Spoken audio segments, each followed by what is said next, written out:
خبر آپ کو دیں گے، تحریک انصاف کے رہنما اسد قیصر اور سربراہ JUI مولانا فضل الرحمان کے درمیان ملاقات ہوئی ہے۔ دونوں رہنماؤں نے ملکی سیاسی صورتحال پر تبادلہ خیال کیا ہے۔ مزید تفصیلات حاصل کریں گے، ڈان نیوز کے نمائندے نادر گرامانی ہمارے ساتھ موجود ہیں۔ نادر، بتائیں کہ اس ملاقات میں کون سے اہم امور ہیں جو کہ زیر غور آئے اور کیا تفصیلات ہیں؟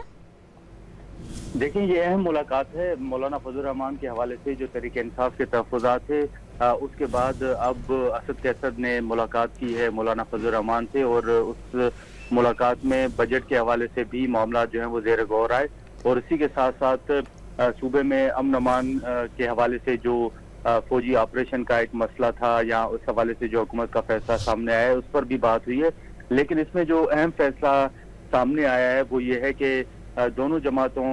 کے درمیان یہ فیصلہ ہوا ہے کہ سیاسی کمیٹی جو ہے وہ قائم کی جائے گی، اور کمیٹی دونوں جماعتوں کے مابین جو تحفظات ہیں ان کو دور کرنے اور آئندہ کی جو سیاسی حکمت عملی ہے اس کے لیے نکات تیار کرے گی۔ اور اسی کے ساتھ ساتھ اب دونوں جماعتوں نے، جس میں تحریک انصاف یا سنی اتحاد کونسل کہیں اور JUI، ان دونوں جماعتوں نے اتفاق کیا ہے کہ قومی اسمبلی میں مل کر بھرپور اپوزیشن کا کردار ادا کریں گے، اور اس میں JUI بھی PTI کا ساتھ دے گی ایوان کے اندر۔ تو اب یہ دو اہم فیصلے جو ہیں وہ سامنے آ رہی ہے کہ دونوں جماعتوں نے مل کر اپوزیشن کا کردار ادا کرنے کا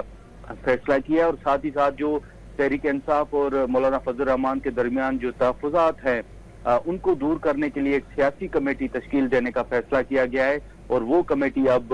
حکمت عملی تیار کرے گی اور آگے جو وے فارورڈ ہے یا اس کے ساتھ ساتھ جو نکات ہوں گے وہ تیار کر کے دونوں جماعتوں کی قیادت کو پیش کرے گی۔ دونوں جماعتوں نے اپوزیشن کا کردار ادا کرنے کا فیصلہ کیا ہے۔ تفصیلات بتا رہے تھے نادر گرامانی، بہت شکریہ آپ کا۔